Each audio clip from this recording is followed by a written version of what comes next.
Hello, all of you dear and precious ones from near and far. We are glad to be gathered here with you. We love this place. This place was prepared for you with love, yes? Everything that went into this very simple place was planned in love for you. Even the red carpet, yes? Because we told this vessel, please roll out the red carpet for all the angels and interstellar beings that will come. And yes, they come in and out, in and out, in and out. Yes. And for all the beautiful human souls that come, yes, rolling out the red carpet for you. Mhm.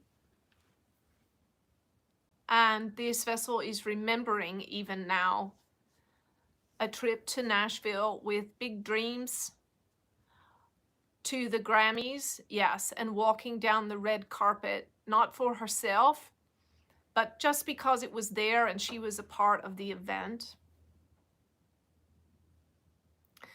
But there was such a hollowness there, you see, a hollowness and emptiness.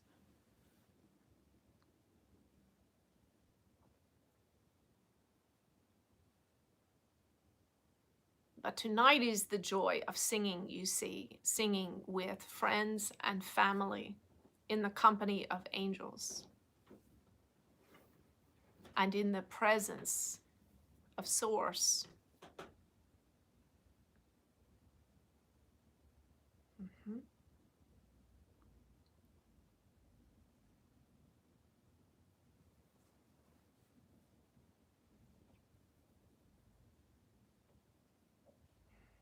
So just breathe along with us as we speak for a while. Just breathe and allow the energy and transmission to wash over you.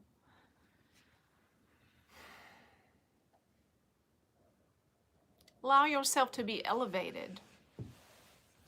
Allow yourself to come up above the timeline of your current life experience.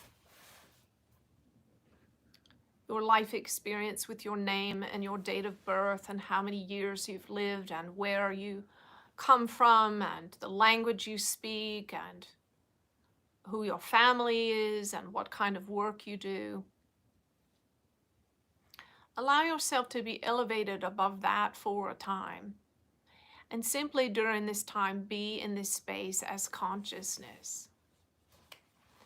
Be uniquely connected to Source and to ourselves.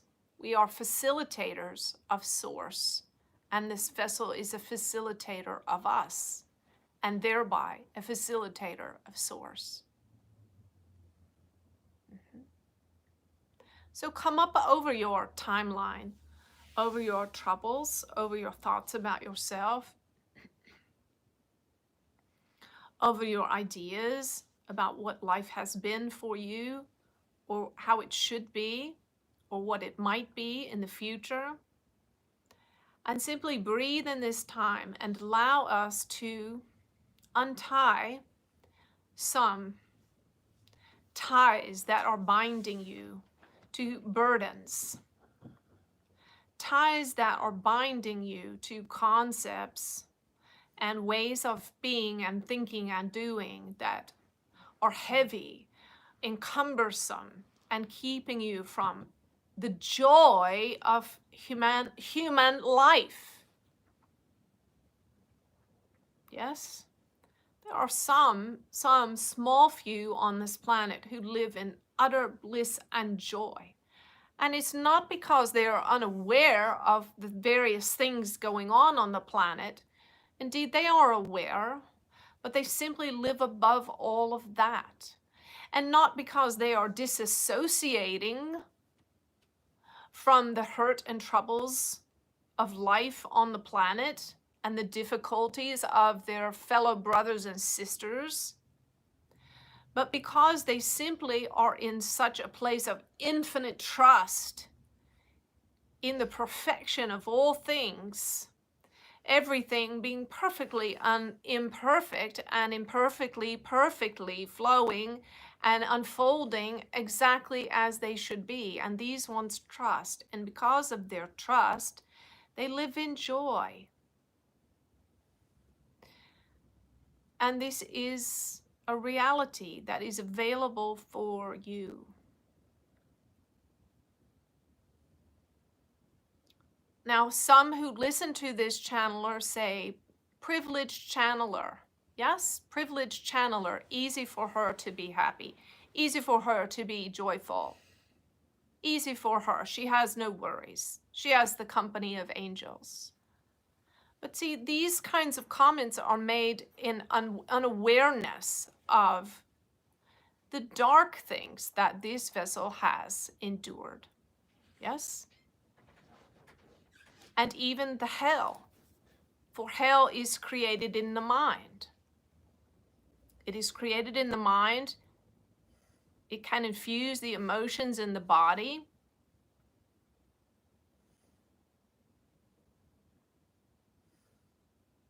So don't be naive. Don't misunderstand that life encompasses all of those things, the light and the dark, the good and the bad, the difficult and the easy. And for some who endure great difficulty, if they can let go of that, then they can experience, to the degree they have experienced hell or difficulty, they shall experience bliss and heaven and nirvana. Yes, in the body. Yes, on the earth.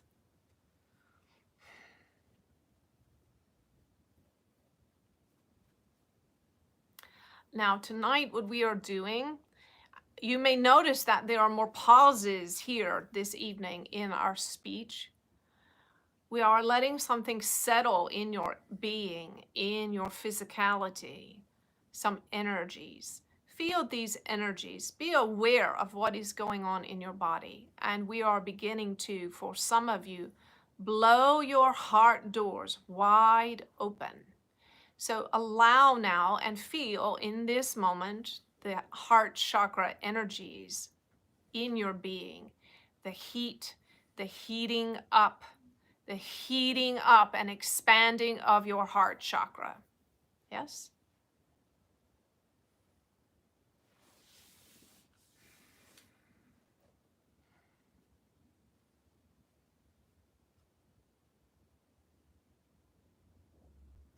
One thing that you want you to understand about angels and the guides that you work with is that they love you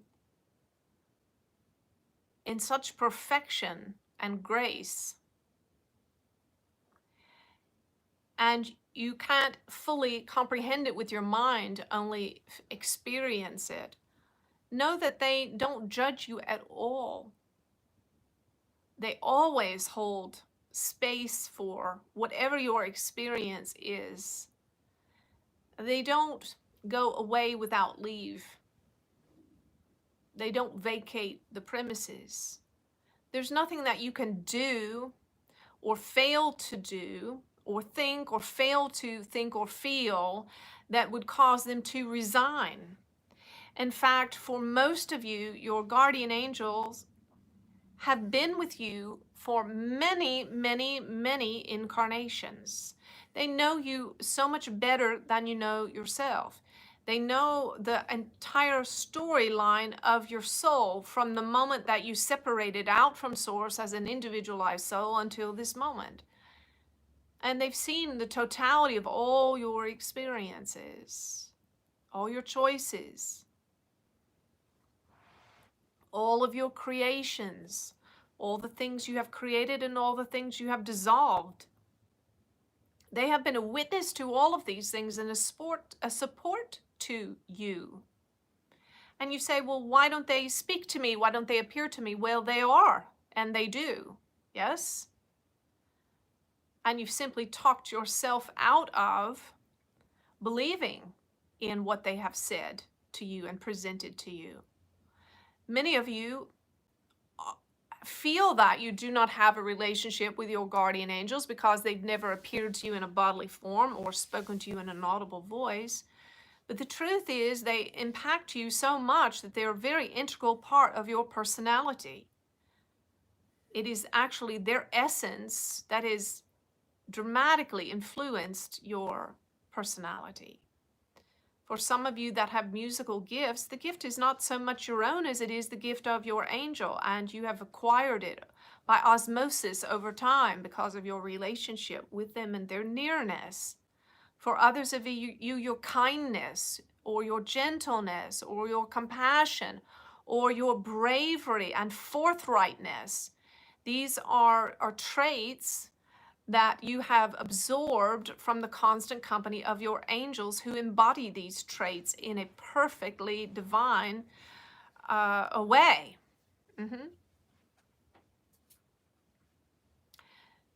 So have a little faith. Understand that angels are beings of light, and the human eyesight can only see a very narrow part of the spectrum of visible light. So just because you can't see something does not mean it is not there. When you experience the wind blowing across your face, you don't say, well, I don't believe in the wind because I don't see it, do you? So begin to talk to your angels and just acknowledge them and thank them for their presence. And you will feel them as a warmth in your being, a warmth in your body, as a lightness, as a slight, an ever so slight, or perhaps even a little more dramatic shift in the energy in the room. Yes? Mm-hmm. And so anything this vessel can do, you can do, you see. And as she says many times, she is here to work herself out of a job by teaching each and all of you to commune with your higher self, with Source, and with angels, and how to work in relationship with them. For in truth, you are evolving into your own angelic state. Yes? And as you grow in your level of consciousness, as you continue on your path, you will evolve into your angelic state, and you will, as a person, as a soul, as a human soul, take on more and more angelic qualities of grace and love and peace and divinity and high wisdom. And you, even your body, as you acclimate to these higher and higher levels of consciousness, your body will begin to resonate with more and more and more photons of white light, and disease will disappear from your experience. And as you continue on in this evolution, then you will, at a point, grow into a beautiful light body, an angelic light body. And this is not New Age nonsense. The Christ said it 2,000 years ago. He said very plainly, you will be like the angels. Yes, you will be given a new body. And you will live on a new earth, in a new body that is angelic in nature, you see. So this is where you're headed. And one of the things we want to say to you tonight is you can't do anything to mess it up. It's an inevitability. Just as with the rain, when the rain collects, when the water evaporates from the earth and collects in the clouds, it is for sure and for certain, eventually the clouds will grow heavy and heavy and heavy, and the rain will come. And this is the way of it. And so it will be for you. You will evolve. You will not fail to be who and all of what you are. So why are we here? What's the bother? Why show up for a meeting like this? Why listen to the teachings that this vessel puts out and so on? Because you feel attracted, because you see a light at the end of the tunnel, because you sense, oh, I see this one is holding, she is lit a candle for me at the end of my dark tunnel. Yes, we will say even tonight, this vessel is standing at the end of your very, very dark tunnel, the dark and difficult things you have been through, and she's standing there with a candle so that you can see your way through the last few miles of this tunnel. And as you exit the other side of it, you will find fresh air and sunshine and a revelation of who and what you are, and the freedom to be it, to be it. And so as she lights this candle for you, she is only saying, here I am, I'm lighting the way. You have permission. You have permission, my dear ones, to get free. You have permission. You have permission. You have permission. All you need to do is put one foot in front of the other and proceed. That is all. Move towards the light. Whether you find it here or anywhere else you find it. You see, this vessel, and we are not here to say we are the only way. No, that is not it at all. You are the way. You have the way. The way is in you, and you have made your way here because being here tonight in this space is part of your journey. It is part of your way. It is an illumination for the next steps that you will take when you leave here, and again in the morning, and then days after, and then next week and next month. This is a part of your way. It is you who chose, you see, this way. This vessel was thinking back today about a teacher she found many years ago. She had a very good friend. Her best friend said to her, "You're so codependent."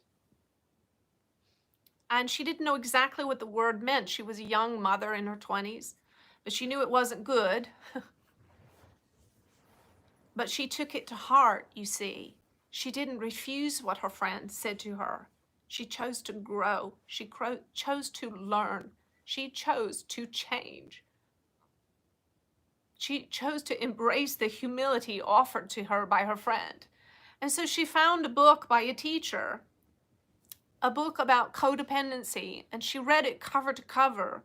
Year after year after year, she read this book, and it transformed her. It transformed her. It opened her eyes. It awakened to her to some things she was doing that was causing her pain and causing others pain. And this teacher is a beautiful gift to her life, you see. But now, if she read that book, it would not mean anything to her because she is not codependent anymore, you see. So you must trust yourself in your journey. When something appears before you and it breaks you open,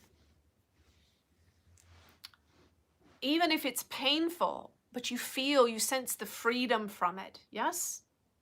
Or the lightness, or the deliverance, or the joy, you must follow that path, that leader, that teacher, that whoever they are. Follow it as long as it's giving you life. And when you have sucked all the juice out of that, look for the next thing. And give honor to the teacher as you leave them. Give them your gratitude and your thanks, and move on to the next. You see? And don't be fooled by your ego, because sometimes you will feel frustrated or angry or blaming or upset or better than your spiritual teacher. So be careful. Don't let your ego talk you out of leaving something too soon just because it's uncomfortable or difficult or you're a little bored with it. Yes? And so a lot of what we teach you in this family called the Judah family, the Judah nation, is to discern between your higher self and your ego. Yes? Because your ego does not want you to be free. Your ego would rather see you dead than free. And that is the truth of it. And if you ever really, really confront your ego head on and take the reins of your life away from it, you will experience this. that your ego will fight you tooth and nail, even almost to the death at times. And this is why so many are transformed into a highly enlightened state and become connected to their soul when they have a near-death experience. Yes? So you will learn here with us how to distinguish the difference between who you really are, your soul, your consciousness, your eternal part, and your ego. So stay with us as long as you can. And when you're done, we will bless you as you move on. Yes? And know that if you are moving on out of hurt or disappointment or rejection or anger or boredom, your ego might be fooling you. Yes?